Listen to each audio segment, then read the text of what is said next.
Muy buenos días a todos los presentes. Sean bienvenidas y bienvenidos al webinar Dirección de Cumplimiento, Responsabilidad Penal de las Personas Jurídicas. Este evento virtual tiene por fin presentar la nueva Dirección de Cumplimiento creada por nuestra Casa de Estudios, área que tiene como misión llevar a cabo el programa de ética y cumplimiento, además de impulsar un actuar institucional ético y transparente e implementar el modelo de prevención del delito, tal como lo establece la Ley 20.393. Además, se explicará el alcance de la Ley de Responsabilidad Penal de las Personas Jurídicas. A cargo de esta exposición estará María Jesús Groguet, quien precisamente encabeza la nueva Dirección de Cumplimiento de la Universidad Mayor. Para dar inicio a este evento y hacer la presentación correspondiente, nos acompaña Mario Arane, prorector de la Universidad Mayor. Prorector tiene la palabra. Hola, buenos días. Primero agradecerles por estar hoy día conectados. Veo que se siguen sumando, así que estamos eh, un poco tratando de pregnar qué significa el compliance, ¿ya? La verdad es que entre instituciones, la banca, ¿verdad? Instituciones financieras, y mucho a nivel internacional, el término compliance digamos, una terminología común y corriente que lleva años en uso, ¿ya? Pero en el sistema universitario es relativamente nuevo. Entonces, estuve ahí conversando con el equipo de Contraloría, con la Rectoría, y creímos que era relevante, más que simplemente enviarles un comunicado institucional diciendo nace la Dirección de Compliance, un poco explicarles el por qué nace, ¿verdad? Y luego María Jesús les va a explicar con mayor detalle el rol, función y cuál es el objetivo principal del compliance en cualquier organización y en particular en la Universidad Mayor. Entonces, en términos muy generales, yo lo que les puedo comentar es que la universidad y el sistema universitario chileno, ustedes han visto que ha sido sometido a una mayor regulación, y eso en todos los aspectos. Nosotros hoy día tenemos, por un lado, el ministerio, ¿verdad? Que siempre ha sido un ente formal con nosotros, la Subsecretaría de Educación Superior, ¿verdad? Que regula en la práctica la normativa y operación general. Después tenemos la Superintendencia, que va regulando de cierta forma lo que va regulando su superintendencia, y esto tal vez yo lo he visto en el extranjero con más claro quizás, ellos van regulando de cierta forma la protección al consumidor, ¿verdad? Al usuario, de que las instituciones sean capaces de cumplir con su promesa, de que sean financieramente sustentables, de que no se pase a llevar, digamos, el servicio o, digamos, la promesa de valor entregado. Luego está la CNA, ¿verdad? Que va regulando la calidad del sistema, ¿verdad? Y obviamente que el estar sujeto a la acreditación, lo que conlleva es también todo lo que tiene que ver con el financiamiento estudiantil, ¿verdad? Si yo no estoy acreditado, no puedo acceder, digamos, a los financiamientos estudiantiles, ya sea gratuidad o ya sea también, digamos, lo que es el CAE, ¿verdad? Como préstamo que se entrega directamente a los estudiantes, y yo también tenemos ahí todos los conceptos de beca, etcétera, ¿ya? Entonces, si se dan cuenta, nosotros que estábamos, si uno mirara a la universidad tal vez, no sé, 15 años atrás, la verdad era una institución que era bastante autónoma en su quehacer y lograba la autonomía desde el ministerio, y en la práctica la institución es autorregulada. El siguiente paso fue la acreditación, ¿verdad? Y luego entraron, digamos, la subsecretaría y la superintendencia, y hoy día lo otro que está ocurriendo ahí es que todas ellas están conversando una con la otra respecto a la información de la institución, sacando, digamos, un- una cierta foto de cuál es el comportamiento de la universidad, ¿no? Y eso ha ido evolucionando. En la práctica nosotros hemos visto en los últimos 2 años, 3 años, una mayor comunicación con este tipo de entidades, nos piden reportería constante. Hoy día, sin mayor alcance, hoy día nos piden una vez a la semana, nos están preguntando, por ejemplo, cuál es el nivel de asistencia que tenemos en los campos, ¿verdad? Ustedes participan en las áreas académicas en particular de la información que se les entrega. También nos van solicitando una vez al mes cuál es el desarrollo que tienen las actividades académicas. monitoreando de que, digamos, no se vayan quedando los estudiantes con asignaturas atrasadas por efecto de la pandemia, etc. ¿Ya? Pero, adicional a toda esta normativa, ¿verdad? Nacen nuevas normativas o se extienden normativas que eran aplicables a otras industrias y hoy día entran a ser aplicables en la educación superior, como por ejemplo es la prevención del delito, ¿ya? Que digamos van a ser los temas de fondo que se van a conversar hoy día. Y en ese sentido, lo que es prevención del delito, ¿ya?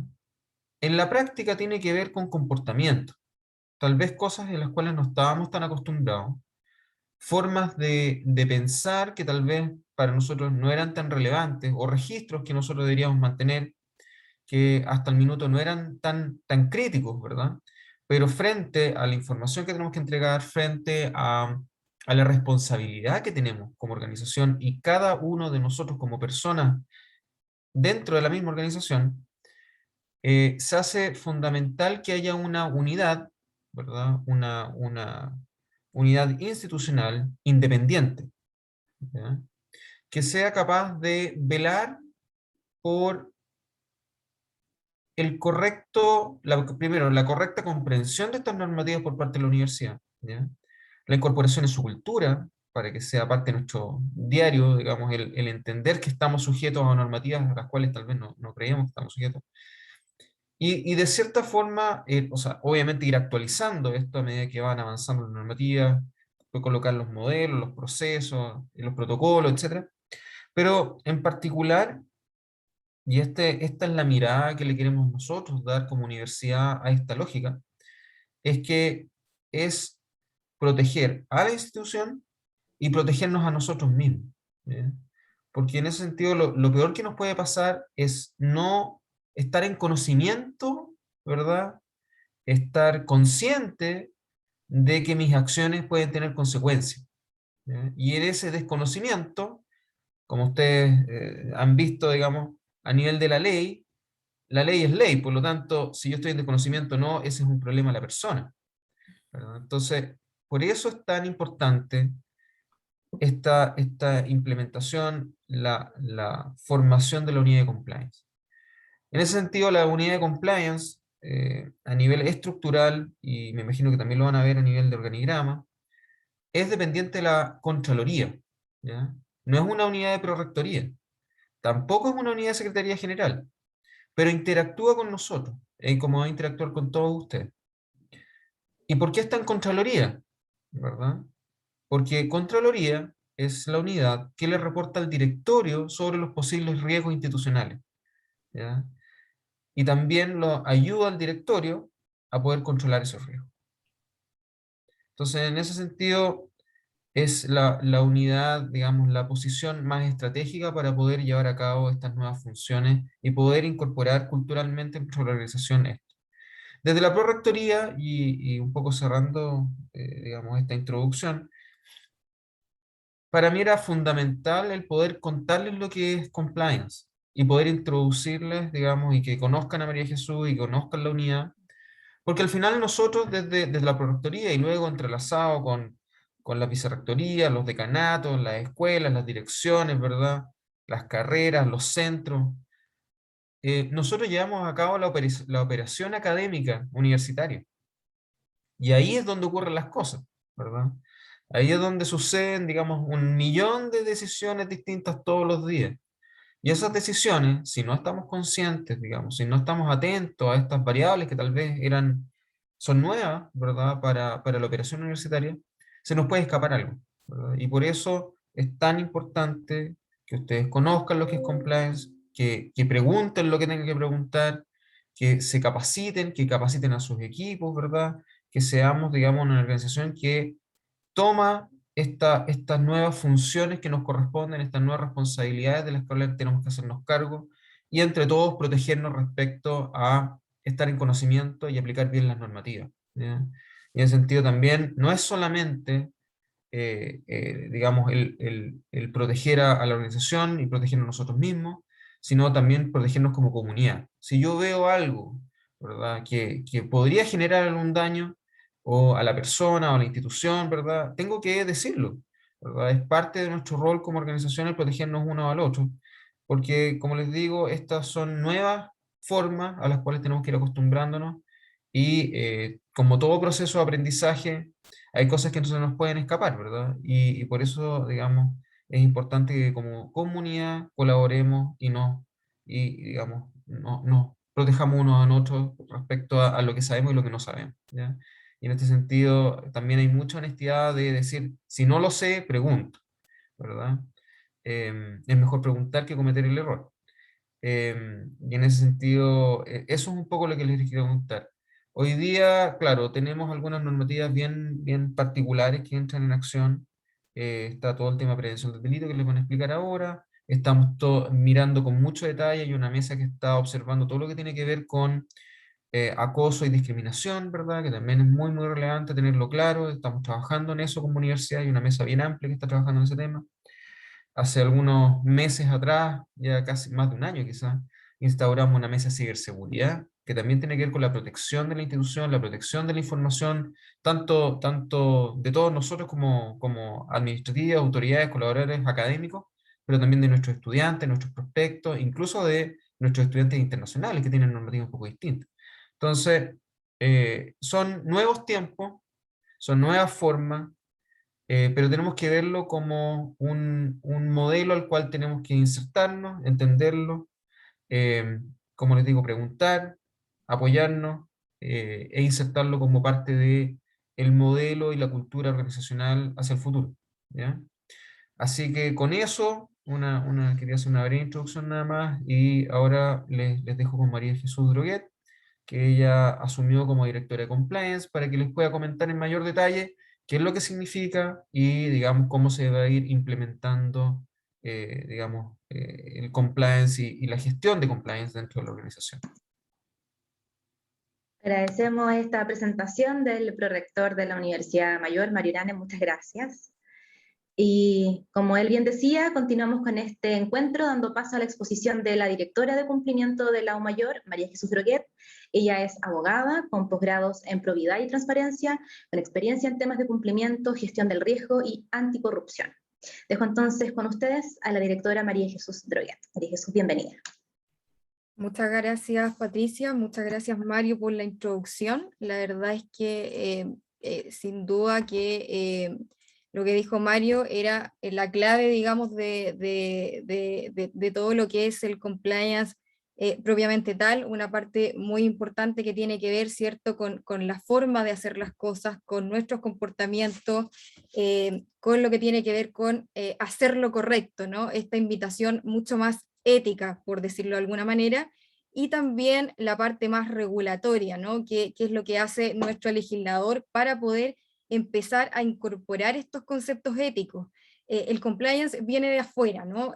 Principalmente partió en Estados Unidos, luego se extendió a lo que fue Europa, y fue principalmente por casos de corrupción y soborno, y tuvo una mirada mucho más de programa ético, ¿no? Y en el caso de Chile, claramente, de repente, impetrar una cultura ética es complejo. Entonces, nuestro legislador lo hizo a través de leyes, ¿no? Y a través de leyes empezó a hacer una invitación a la autorregulación, es decir, ya invitando a las organizaciones a regularse ellas mismas. Entonces, eso es lo que en el fondo es esta invitación y es la línea que se ha tomado un poco para implementar el compliance en Chile. Tal como mencionaba Mario, este es un término que ya está bien, digamos, trabajado principalmente en aquellas organizaciones que son sujetos obligados, ¿no? Pero existe otro sector importante que hoy día lentamente se ha ido incorporando y que también tiene que empezar a autorregularse y a cumplir, ¿cierto?, con estas medidas de cumplimiento que te dan un margen de gestión interna porque hablan mucho de los cuestionamientos, digamos, éticos, de la forma en que yo hago los negocios, en la forma en que me relaciono con mis proveedores, en la forma en que yo puedo recibir un regalo o no de alguien que pueda influir en la toma de mis decisiones, pero también hacerlo con ciertos elementos que el legislador ha decidido que tú tienes que cumplir, ¿no? Entonces está el componente que tenemos que hacer nosotros ético y también está la parte digamos, de cumplimiento legal, que hoy día nos obligan a cumplir un cierto estándar mínimo, ¿no?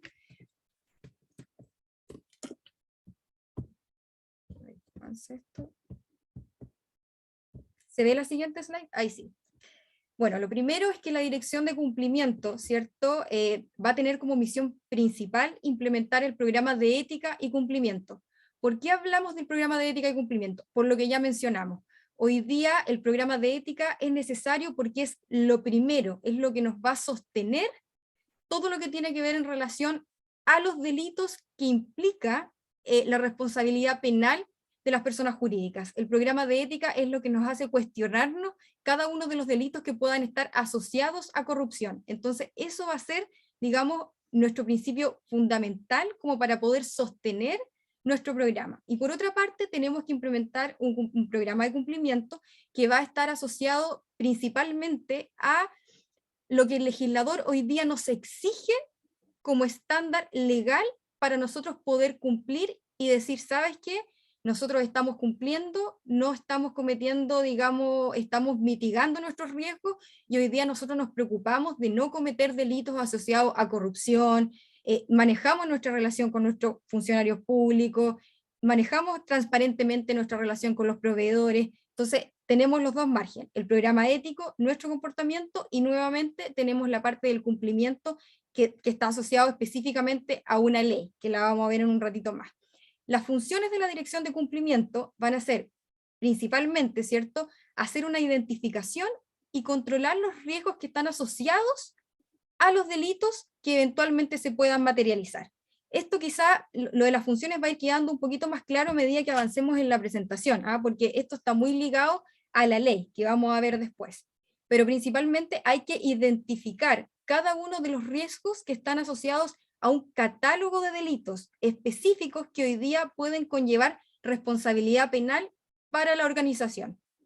Segundo, va a ser velar por el correcto establecimiento y operación del modelo de prevención de delitos, ¿cierto? El modelo de prevención de delitos es uno de los que, digamos, está diseñado y el legislador ha decidido que es el mecanismo de autorregulación. Es curioso porque hoy día, si bien el modelo de prevención de delitos se estableció inicialmente por la ley 20.393, hoy el legislador lo está haciendo súper extensivo y cada vez está siendo mucho más exigente en la instauración de este modelo para diferentes tópicos, ¿no? Ya sea para temas de acoso sexual y discriminación, ya sea en temas de materia del consumidor, en materias de prevención del delito asociado a los delitos de corrupción. Entonces es un mecanismo que ya se está utilizando en Chile y llegó para quedarse. Entonces, en el fondo, el modelo es algo que implica hacer toda una gestión interna para poder, digamos, cumplir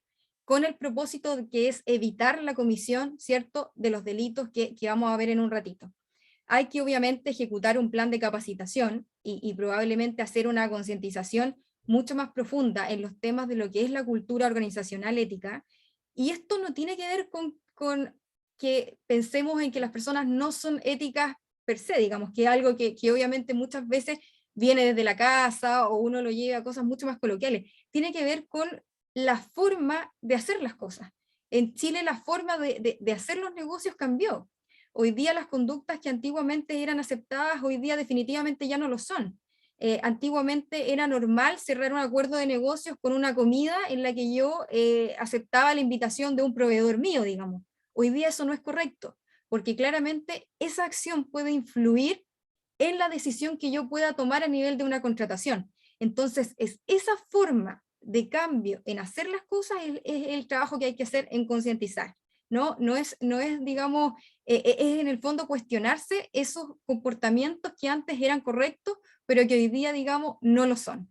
Y por último, obviamente que lo mencionaba muy bien Mario, y hago la conexión a que la dirección de cumplimiento está dentro de la Contraloría, ¿no? Es precisamente el reporte, ¿no? Uno de los requisitos esenciales para poder establecer un modelo de prevención de delitos es precisamente que el reporte sea directo arriba, digamos, al directorio, y que en el fondo los cargos más altos de la organización estén en conocimiento y participen activamente dentro de esta implementación. La relevancia se puede ver desde varios puntos, pero los principales es que con una buena implementación de un programa, ¿cierto?, de ética y cumplimiento, es resguardar a la universidad, y no solo a la universidad, como bien lo decía Mario, es resguardarnos a cada uno de nosotros frente a la comisión de algunos de estos delitos. Si bien estamos hablando de una responsabilidad penal de la organización, hay que entender que para que la organización sea responsable, hay una persona natural que cometió ese ilícito, ¿no? Y desde ese punto de vista, no solo hay una responsabilidad como organización, sino que la persona también puede ser responsable como persona natural. Entonces, en el fondo, esa extensión de responsabilidad es lo que nosotros buscamos mitigar, ¿no? Que en el fondo protejamos a la universidad, pero también a todos aquellos que formamos parte y que eventualmente podemos estar cometiendo un delito sin saberlo, en el fondo.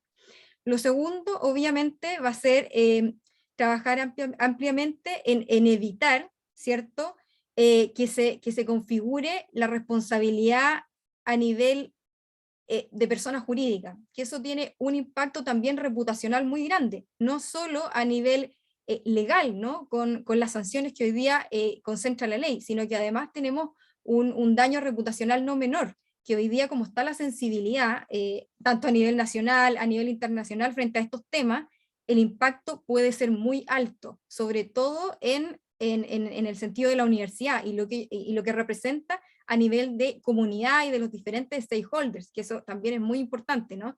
Esta cosa de nuestro entorno, de preocuparnos también de lo que va pasando y de la imagen que puede significar la comisión de un delito de corrupción para la organización.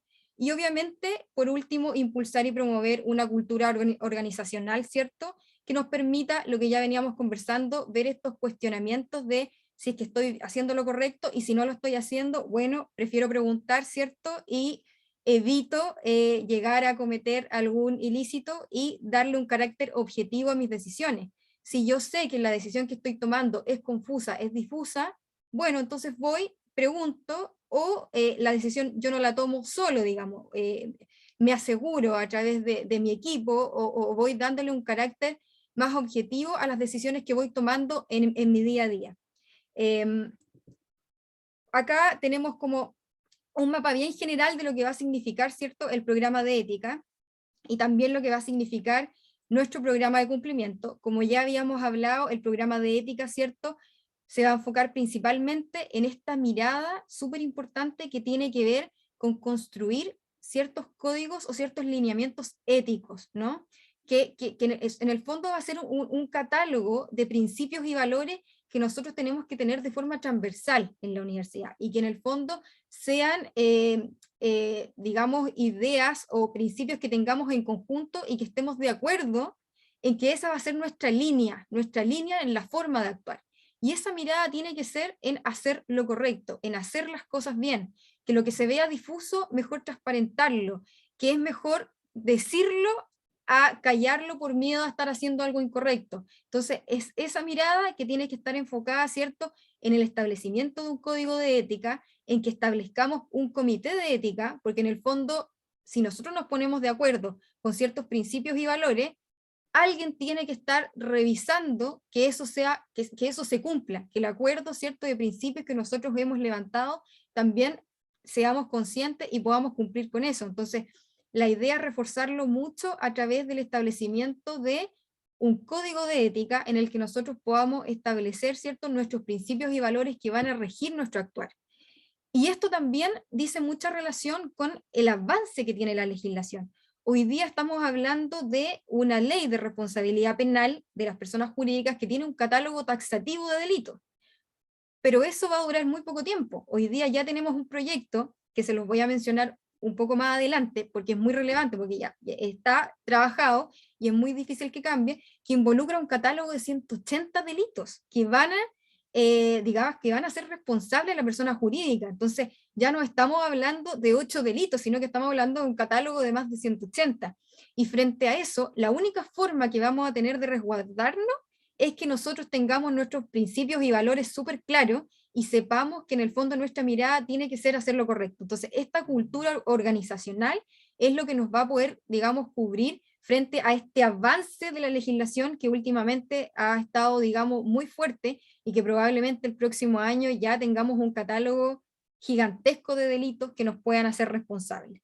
Y por otra parte tenemos, ¿cierto?, el programa de cumplimiento, que está asociado a la ley 20.393, que nos pide implementar un modelo de prevención de delitos. Este modelo, ¿cierto?, tiene una estructura que te la da la ley, ¿no? La ley te da, si bien te da un margen de gestión interna, también te dice cuáles son los elementos mínimos que va a tener que tener tu programa, ¿cierto?, para poder ser efectivo. Y en el fondo, si yo logro implementar este programa, va a ser de gran ayuda porque es un mitigante frente a la materialización de algún caso que, digamos, se pueda dar dentro de la organización. Entonces, por eso es muy importante contar con un modelo de prevención de delitos. Principalmente va a estar compuesto de un marco normativo, ¿cierto? Que en el fondo es una política, que lo principal es la declaración de principios que se hace desde la alta dirección, y esto tiene que venir desde el directorio, ¿no? Desde arriba tiene que existir un compromiso en adquirir este modelo y en hacer una implementación efectiva, ¿no? Luego de este marco normativo, que va a estar compuesto de una política, con esta declaración de principios, un procedimiento de prevención de delito, donde vamos a describir cada una de las actividades en lo que va a consistir este modelo, y este marco normativo tiene que estar amparado por lo que ya habíamos conversado, nuestros principios y valores. Entonces, ahí tú confluyes con este marco normativo, y adicionalmente, a medida que avanza la madurez de una organización, ¿cierto?, uno puede ir implementando otros elementos, ya sea como una política de cómo yo me relaciono con los funcionarios públicos, una política de cómo yo manejo al interior de mi organización las investigaciones respecto a las denuncias de los delitos asociados al modelo de prevención de delitos. Entonces, finalmente, ahí el marco normativo mínimo es lo que ya les comentaba, pero probablemente a medida que uno va implementando un buen programa, va aumentando también este marco normativo. Hay que hacer el levantamiento de una matriz de riesgo penal. En la matriz hay que hacer un levantamiento de cada uno de los riesgos asociados a los delitos que establece la ley. Hay que ir evaluando cada uno de estos delitos e ir levantando cada uno de esos riesgos junto con sus actividades de control, ¿no? Y frente a esas actividades de control, ir viendo cuál va a ser la escala posible de materialización de esos delitos, ir mejorando esos controles e ir implementando ciertos planes de acción, ¿cierto?, para eventualmente, si es que se llegara a materializar uno de estos delitos, o ir mejorando cada uno de esos controles. Otro de los puntos relevantes va a ser la implementación de un canal de denuncia, un canal de denuncias que permita, ¿cierto?, a cada uno de los integrantes de la universidad poder denunciar potenciales casos que estén asociados o que ustedes encuentren que sean poco éticos, o que sean difusos, o que eventualmente ustedes crean que sea efectivamente un delito de los que menciona la norma. Y este canal de denuncias, lo más interesante es que tiene que ofrecer ciertas garantías, ¿no? Por ejemplo, la posibilidad de que tú puedas hacer una denuncia anónima, y que esta denuncia sea confidencial, y que si tú haces esta denuncia de buena fe, no exista una represalia al respecto. Entonces, la idea va a ser poder implementar este mecanismo para que ustedes también se sientan con la suficiente confianza de que si eventualmente yo estoy ante un caso, va a ser posible comunicarlo. Si yo no tengo la suficientemente confianza de ir a mi jefe directo, o de ir a la dirección de cumplimiento, o de ir a Contraloría, o de ir eventualmente, que tú tengas la chance de poder hacerlo de forma anónima. Y por último, obviamente, trabajar fuertemente en lo que es la difusión, la capacitación y la concientización en este tipo de materia. Y todo este conjunto de elementos tiene que ser certificado, ¿no? Eso es uno de lo que nos exige la ley 20.393, y es que un externo tiene que certificar, digamos, que nosotros cumplimos con toda esta implementación. Ahora les voy a hablar un poquito de la ley 20.393, que en el fondo es la que recoge este modelo de prevención de delitos. Es importante porque en el fondo es esta ley la que nos, hoy día, más allá del programa ético, hoy día esta ley es la que nos obliga a implementar este modelo, ¿no? La norma en el fondo consagra la responsabilidad penal de las personas jurídicas Y esto fue en recomendación, ¿cierto?, a uno de los requisitos que tuvo Chile en el año 2009 para poder participar en la Organización para la Cooperación y Desarrollo Económico, que es la OCDE, ¿cierto?, que es una organización internacional que en el fondo ayuda a las regulaciones en temas económicos, y hay países muy importantes que están dentro de la OCDE, Estados Unidos, Australia, España, entonces incluso está Suiza. Entonces a nivel internacional era un muy buen apoyo para el Ministerio de Hacienda, ¿no?, en la construcción de la mirada más internacional. Entonces para Chile era muy relevante participar de la OCDE, y finalmente así nació la norma. Es curioso porque en Chile la norma no nació con esta mirada ética que realmente tiene el compliance, sino que nació en respuesta a participar de la OCDE. Y inicialmente la norma contemplaba simplemente 3 delitos, un catálogo muy pequeño, y sugería la implementación de un sistema de prevención de delitos, pero sin las particularidades que se le fueron agregando con el paso del tiempo. Esta norma vino muy profundamente a hacer un cambio de paradigma importante, porque la responsabilidad penal uno siempre la pensaba en las personas, ¿no?, a la persona que yo puedo mandar a la cárcel, técnicamente. Entonces acá estábamos hablando de hacer responsable a una organización. Entonces tú dices, ¿cómo hago responsable penalmente a la organización? Y ahí vino el impacto patrimonial, ¿no?, que en el fondo la sanción ya tenía que ver con hacer que las empresas pagaran multas, y más allá de eso, empezar a que el impacto también fuera reputacional, a publicar las sanciones, ya sea en un diario oficial, si las empresas se veían involucradas en temas digamos, de corrupción, incluso llegar hoy día al establecimiento de la disolución de la persona jurídica, si es un caso, digamos, muy, muy importante. Entonces, finalmente, parte como algo muy pequeño, pero lentamente fue creciendo. Y lo más importante es que establece estas pautas de autorregulación, ¿no?, que en el fondo lo que te dicen es, si tú eres capaz de autorregularte, si tú eres capaz de ser ético en la forma de hacer los negocios, si tú eres capaz de ser transparente, bueno, eventualmente, si alguno de tus colaboradores llega a cometer un acto, ¿cierto?, o algún delito de los que establece la ley, tú ante un tribunal vas a poder decir que tu responsabilidad es atenuada o fue mitigada.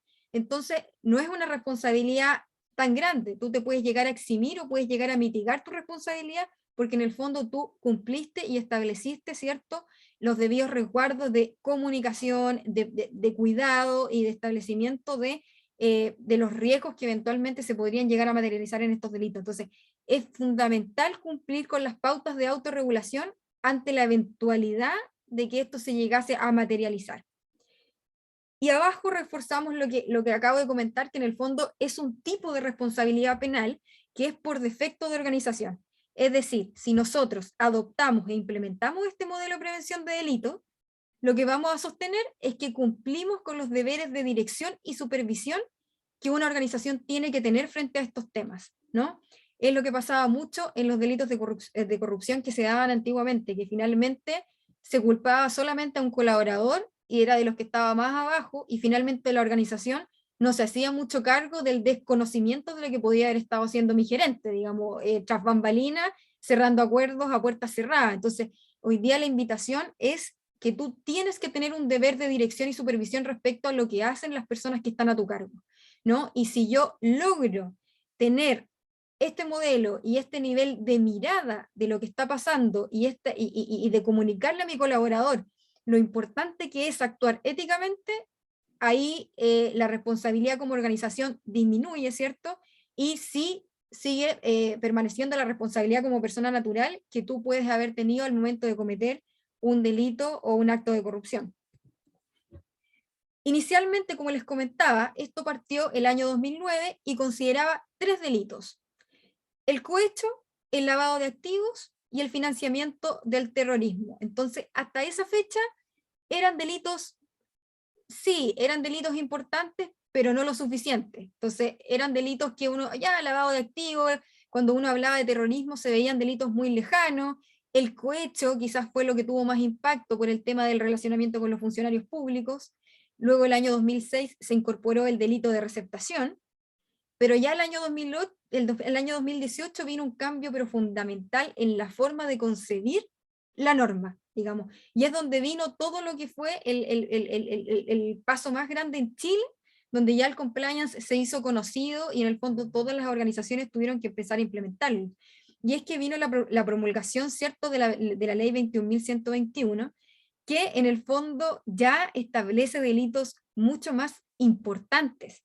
Estamos hablando, por ejemplo, de la corrupción entre particulares, de particulares, que la mirada que tiene es similar al cohecho, ¿cierto?, el soborno, pero ya no solo a un funcionario público, sino que estamos hablando de lo que es el soborno entre privados, que era algo muy cotidiano en Chile, era parte de uno puede decir, pero ¿cómo? Pero no, era parte de cómo se hacen los negocios. Entonces, establecer esto para los privados fue un cambio, pero de paradigma total. Incorporamos la administración desleal, que en el fondo fueron los mismos casos de corrupción que se fueron presentando en Chile, que los fueron transformando en los delitos que fueron en la norma. El caso La Polar pasó a ser lo que hoy día se conoce como administración desleal, ¿cierto? Incorporaron la negociación incompatible, que dice relación con todo lo que tiene que ver con los conflictos de interés. O sea, antiguamente contratar a alguien de la familia o de repente contratar a un proveedor, que mi proveedor es mi hermano, no era algo que uno eventualmente lo pudiese ver como algo tan éticamente no correcto, pero con la incorporación de la negociación incompatible te establece un límite, es decir, chuta, el conflicto de interés ya no puede ser así nomás, sino que también yo tengo que transparentarlo y gestionarlo. Y también se incorporó el delito de apropiación indebida, que en el fondo ya el año 2018 fue el cambio radical y es donde ya el boom en Chile fue la implementación de los modelos de prevención de delitos. El año 2019, la ley vuelve a mutar e incorpora unos delitos que realmente son novedosos y que están ya más asociados a la ley de pesca, ¿no? Y establece ciertos delitos que tenían que ver con el procesamiento, ¿cierto?, de recursos marinos, y ya delitos muy específicos para un rubro.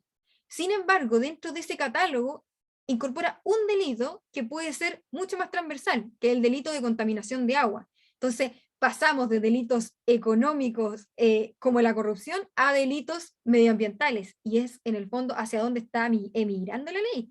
Poner sobre o dentro de ella una mezcla de tópicos que en el fondo van a ser responsables a la organización. Y finalmente, el año 2021, esto muy reciente, se incorporó, ¿cierto?, la infracción de medidas decretadas por la autoridad sanitaria en el contexto de la pandemia, ¿no?, que fue una mirada específicamente para el tema del COVID, ¿cierto?, pero se incorporó como epidemia o pandemia en el caso de que la organización infrinja alguno de las medidas sanitarias que establezca la autoridad. Brevemente, les voy a comentar cómo nosotros podríamos ser responsables, que en el fondo, primero tenemos el catálogo taxativo de delitos, ¿no? Los que después de esta presentación los vamos a ver brevemente, rapidito, para que ustedes tengan una noción de qué es cada uno de estos, pero en el fondo, hoy día, para ser responsable penalmente, nosotros tenemos que cometer algunos de los delitos que establece la norma, que es este catálogo taxativo, ¿no? Para que seamos responsables, el delito tiene que ser cometido porque esto también es importante, porque para tipificar el delito hay que cumplir ciertos requisitos, ¿no? Que sea cometido por fundadores, socios, directorio, en este caso, rector, contralor, prorector, vicerrectores, los directores, representantes, colaboradores administrativos, pero en el fondo son personas naturales que estén también bajo la supervisión de alguno de los anteriores. En el fondo son personas que en su relación del día a día, en la operación de sus funciones, qué sé yo, puedan llegar a cometer alguno de estos delitos, y que en el fondo también va a ser responsable la persona que tenga a su cargo la dirección y supervisión hacia abajo de esa persona. Entonces, eso también ha mutado, porque antiguamente estaba mucho más limitado las personas que podían cometer el delito. Hoy día se hizo mucho más extensivo. Prácticamente cualquier persona que pueda efectuar o parte de su actividad diaria puede, digamos, cometer, digamos, alguno de estos delitos y en el fondo hacer responsable a la institución. La responsabilidad aquí tomando en consideración la ley 20.393, va a ser de la institución, de la organización propiamente tal, sin perjuicio de la responsabilidad penal como persona natural que tenga la persona que cometió el delito. Ojo con eso, porque tenemos una responsabilidad que va a ser de la institución y la responsabilidad que va a tener la persona, digamos, individualmente, que puede ser hasta la cárcel efectiva, obviamente. Y obviamente tiene que ser el incumplimiento de los deberes de dirección y supervisión, es decir, que no hayamos implementado un modelo de prevención de delitos. Y además que tenga que haber un beneficio para, en este caso, la universidad, ¿cierto? Que eso también es relevante porque es uno de los requisitos, por lo general, más difíciles de cumplir, porque en el fondo, cuando yo cometo el acto, cuando estoy contratando a un proveedor, ¿cierto? Tiene que existir ese beneficio. Vamos a ver brevemente en qué consisten cada uno de los delitos para que ustedes tengan una idea más o menos de cuáles son las conductas que tendríamos que evitar para, digamos, no ser responsables como personas jurídicas. En primer lugar tenemos el lavado de activos, ¿cierto? El lavado de activos hace referencia a toda clase de acto que sea ocultar o disimular un origen ilícito de los bienes, ¿cierto? Que en el fondo yo estoy tratando. Estos tienen que ser, acá en el lavado de activos hay un catálogo de delitos base, en el fondo, de donde van a provenir estos bienes, ya sea del narcotráfico, de trata de personas, delitos de contrabando, fraude, ¿cierto? Y que en el fondo puedan, donde yo a sabiendas sé que estoy ocultando, disimulando su origen ilícito, ¿no? Esto puede ser perfectamente a través de la compra a un proveedor X, ¿cierto? Y que ese proveedor obtenga todo lo que me está a mí vendiendo a través de actividades ilícitas. Entonces, acá es súper importante que nosotros establezcamos ciertos procesos de debida diligencia para saber con quién estamos contratando, ¿no? Esa es la mirada del lavado de activos.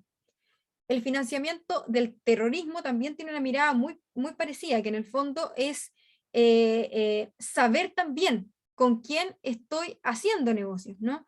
En el fondo, el financiamiento es todo una persona que por medio de cualquier acto, ¿cierto?, recaude o yo mismo provea fondo y lo haga a una organización sin saber que en el fondo esta organización es, su finalidad es cometer actos de terrorismo. Entonces, en el fondo es también, por ejemplo, acá como ejemplo, efectuar donaciones a una fundación, ¿cierto?, cuyos principales accionistas estén involucrados con delitos terroristas. Entonces, claro, uno dice, chuta, es complejo porque es una fundación, de repente uno no sabe muy bien directamente si esas personas están involucradas o no, pero es parte de los controles que nosotros tenemos que ir implementando. Es decir, empezar a saber con quién estamos contratando para efectos de que las personas que sean nuestra contraparte no estén asociadas a este tipo de delitos.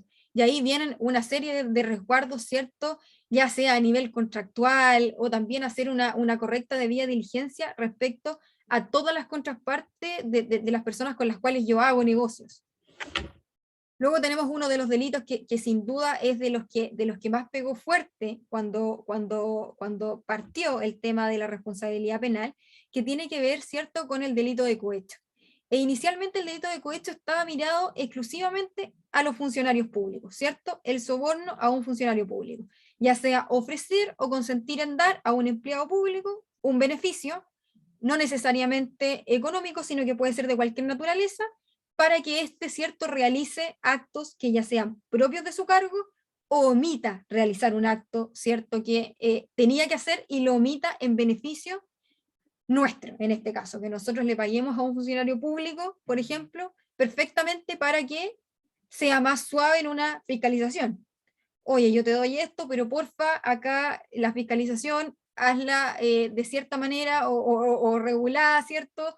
O uno dar, que son casos que han ocurrido en Chile, en el fondo que se ha sobornado a un funcionario público para que, digamos, influya en una ley. Entonces, de repente, acá tiene que ver mucho con las fiscalizaciones, con las licitaciones, con los permisos, con las patentes, y en el fondo la novedad es que hoy día el cohecho inicialmente requería una contraprestación.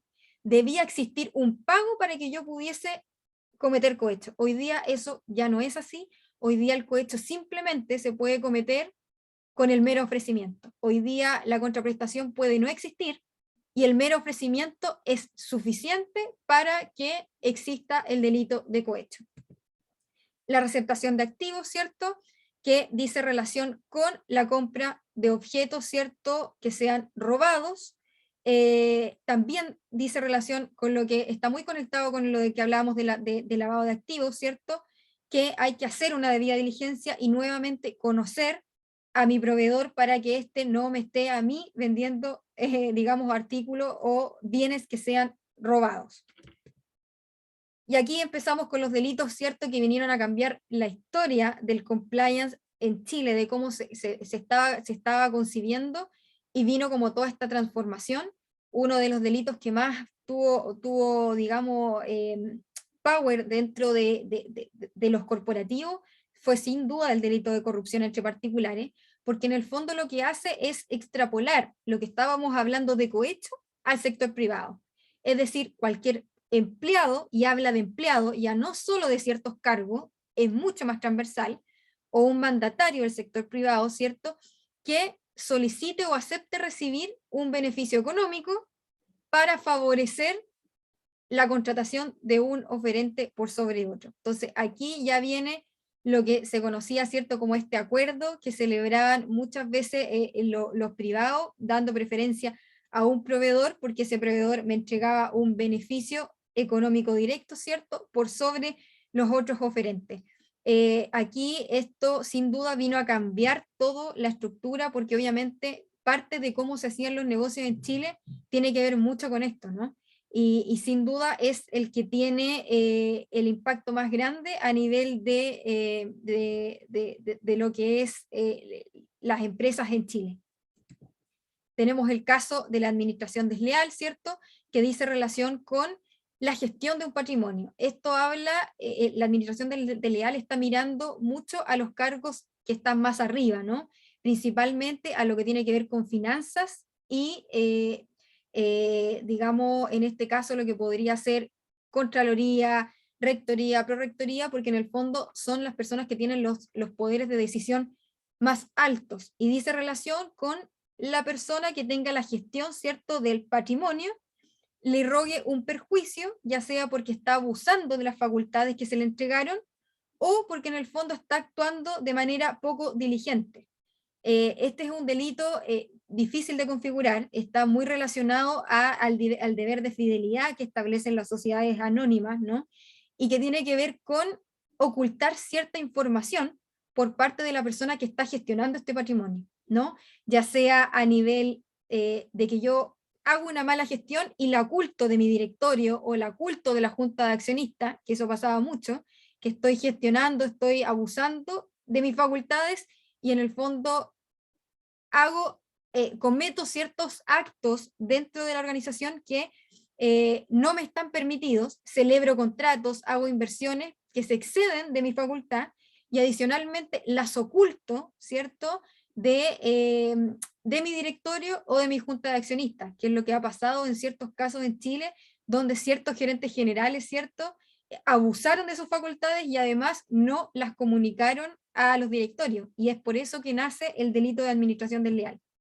Tenemos la negociación incompatible, ¿cierto?, que lo que ya habíamos comentado hace referencia a los conflictos de interés, ¿no?, cuando yo contrato directamente o indirectamente y tengo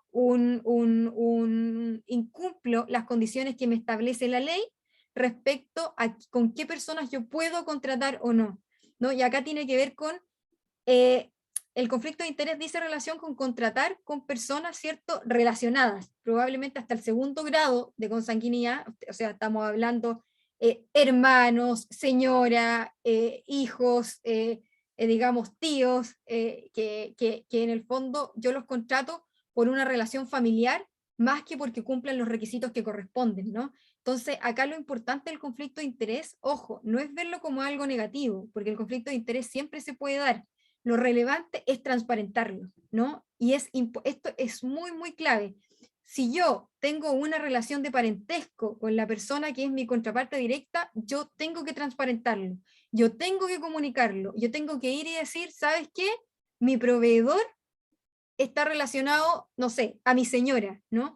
¿Por qué? Porque en el fondo, al transparentarlo, eso lo que va a hacer es que tú puedas darle, no un carácter objetivo, pero tú puedes revisar el caso y ver si efectivamente la persona que tú estás contratando es la mejor y no necesariamente por un favor de parentesco. La apropiación indebida, que dice todo aquel que en perjuicio de otros se apropiare o distrajere dinero, ¿cierto?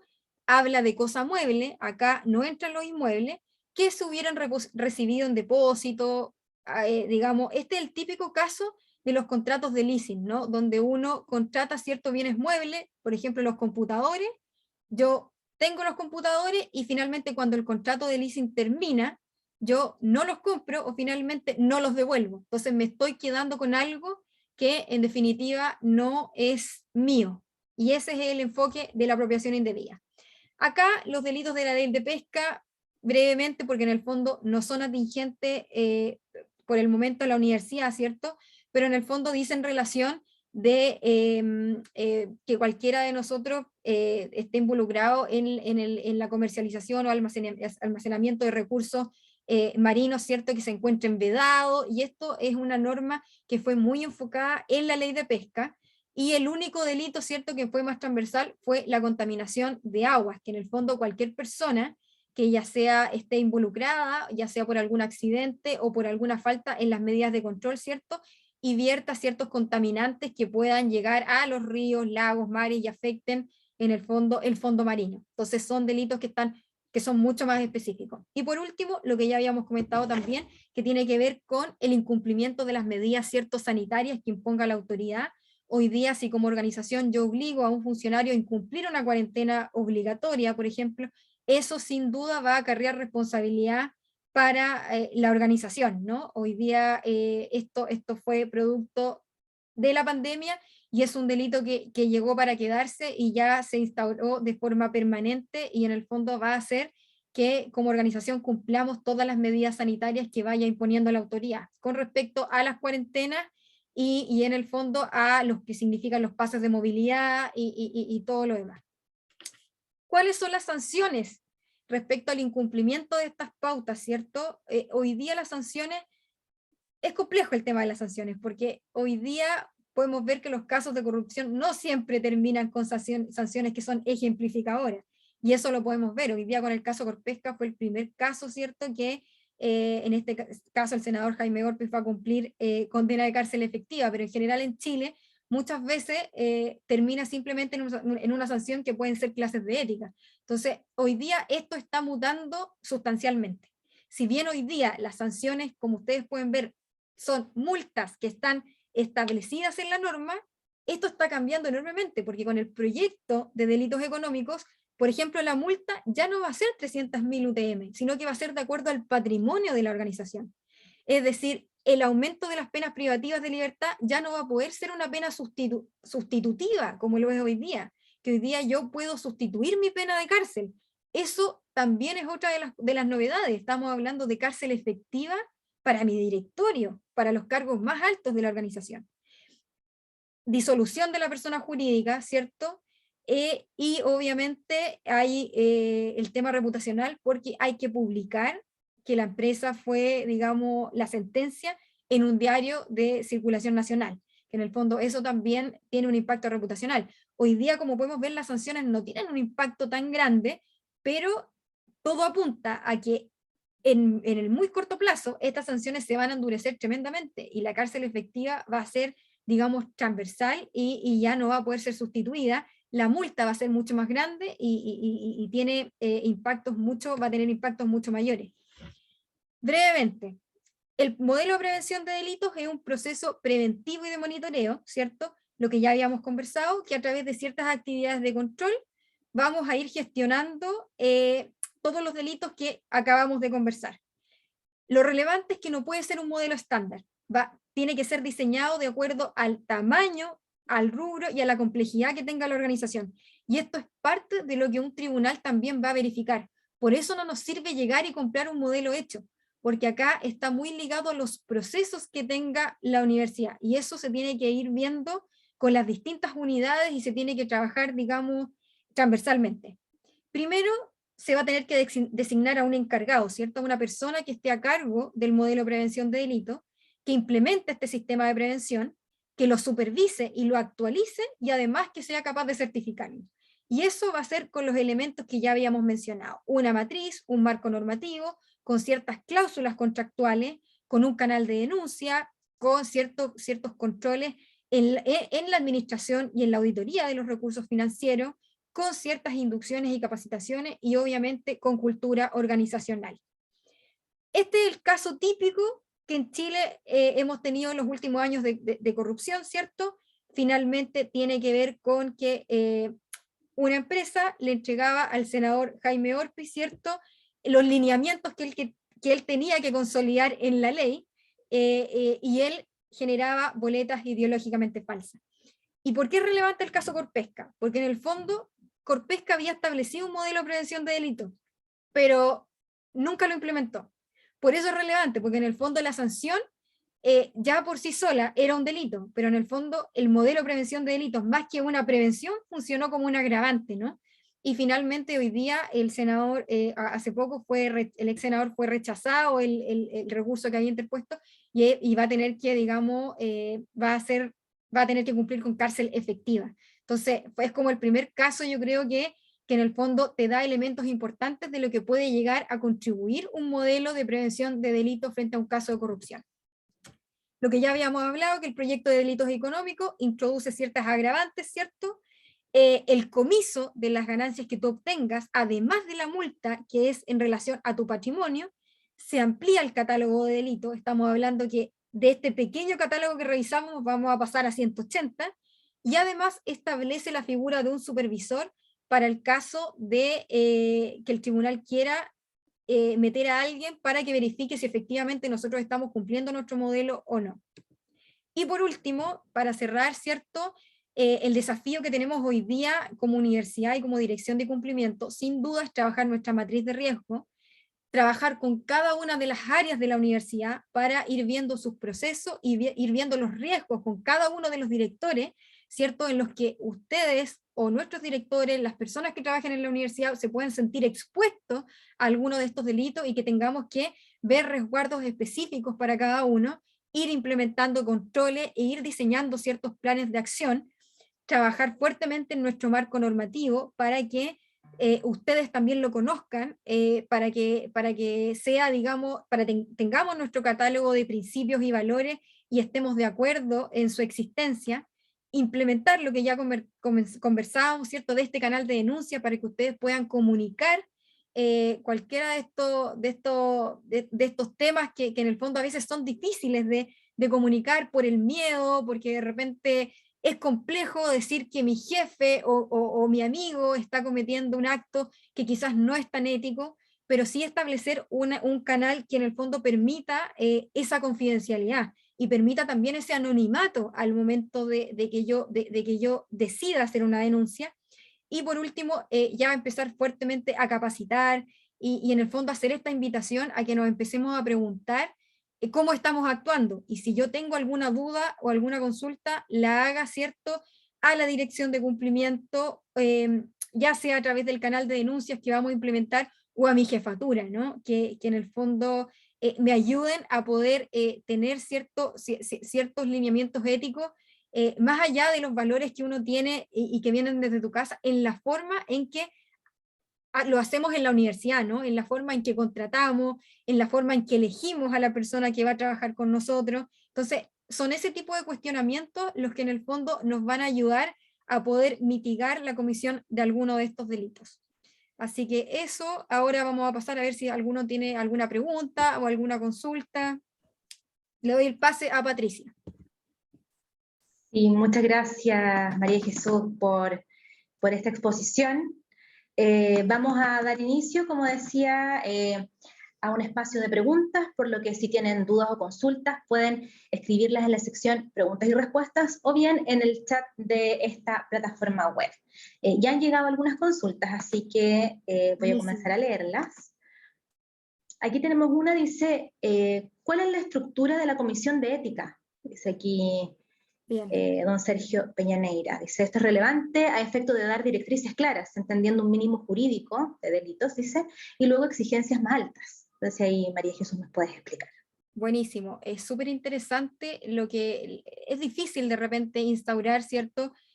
Comités de ética dentro de las organizaciones, porque por lo general son figuras relativamente no nuevas, pero que en el fondo lo que van a hacer va a ser velar por el cumplimiento, ¿cierto?, de estas directrices que nosotros nos vamos como a autoimponer y que tienen que ver con la forma en que nos vamos a relacionar y dentro de la universidad. El comité obviamente tiene que estar compuesto por los más altos cargos que la universidad tiene. Idealmente debiese participar lo primero el rector, contralor, prorector, en este caso también secretaría general, ¿no? Y en el fondo, adicionalmente, eventualmente un director, incluso un director del directorio, ¿no? Porque en el fondo el comité de ética también le va a corresponder una función bien interesante, que es velar por el cumplimiento de los lineamientos éticos, pero también hacer, digamos, y trabajar fuertemente en las sanciones que puedan involucrar el hecho de cometer una falta a nuestro código. Entonces, desde ese punto de vista, evidentemente, el comité de ética tiene que estar compuesto por la alta dirección, ¿no? Y probablemente esa sea la línea que en el fondo tenga el comité de la universidad. Perfecto, María Jesús. Vamos con otra pregunta. Dice acá, ¿habrá un procedimiento debido de defensa frente a denuncias a fin de evitar denuncias carentes de fundamento? Oh, eso absolutamente. O sea, hay que entender que el tema del canal de denuncia es un tema que tiene que estar sumamente cuidado, y obviamente va a existir un procedimiento de investigación que otorgue no solo la posibilidad de que tú tengas este anonimato y esta confidencialidad, sino que además exista una retroalimentación permanente entre los involucrados, ¿no? Más allá del caso en cuestión. Obviamente uno tiene que tomar todos los cuidados para efectos de tener una denuncia, no solo en la recepción, la confidencialidad, sino también en permitir a las partes conocer y también defenderse eventualmente del caso en cuestión. Y ahí obviamente se va a desarrollar un procedimiento de investigación de denuncia que va a establecer por decirlo, un debido proceso para efectos de hacer esta investigación.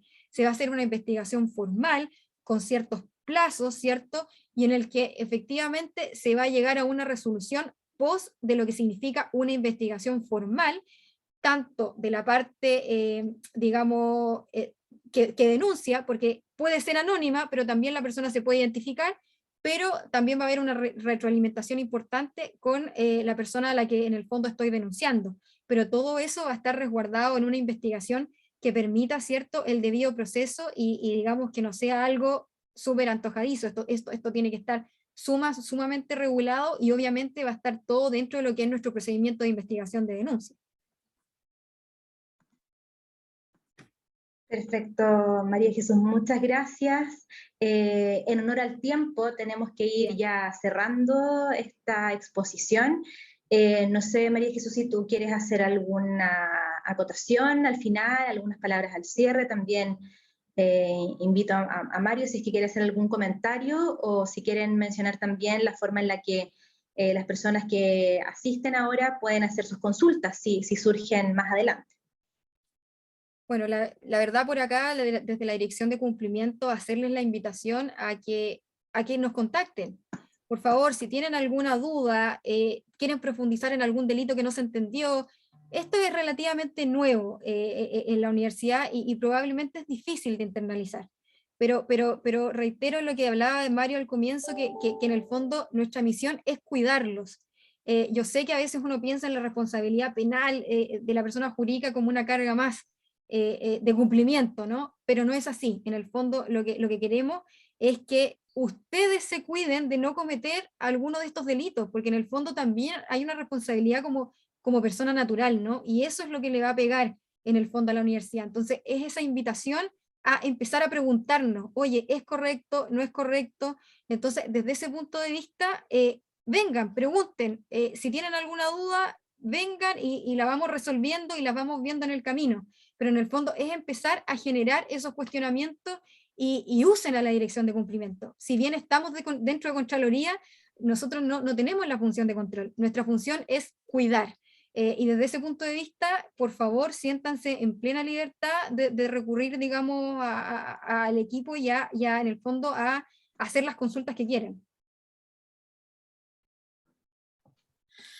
Sí, bueno, desde el lado, digamos, de la Prorrectoría y la mirada, digamos, institucional, le agradezco a María Jesús por la presentación, creo que ha sido muy clara y hemos tratado, digamos, y ella ha tratado de responder las consultas que han ido haciendo. Y posiblemente vendrán muchas otras y por lo tanto vamos a estar atentos a ir apoyándolos en lo que necesiten para poder internalizando esta cultura. En particular les pido por favor que participen de las capacitaciones, que participen de las actividades, que lo conversen con sus equipos, ¿verdad? Porque esto es un tema de comunidad universitaria, tenemos que hacernos cargo de este tema, somos responsables y de la misma forma la institución se hace responsable también de brindarles las herramientas para poder estar atentos, para poder hacernos cargo de forma inteligente de esto. Y como lo mencionó María Jesús y se los comenté al principio, esto no es buscar culpables, sino lo que tenemos que hacer es protegernos, ¿verdad? Y lo más importante de protegernos es saber. Así que de ahí viene, digamos, esta tarea en conjunto. Así que yo, muchas gracias, agradezco la alta participación que tuvo esta actividad y por favor, convérsenlo, comuníquenlo y así vamos construyendo este modelo en conjunto. Llegamos así al final de este encuentro. Agradecemos nuevamente la presencia del prorector de nuestra Casa de Estudio, el señor Mario Irane, y por supuesto la presentación de la directora de cumplimiento de la UMayor, María Jesús Feroguet. Damos las gracias igualmente a todos los asistentes a este evento virtual y nos despedimos deseándoles un buen día. Hasta pronto. Chao, chao.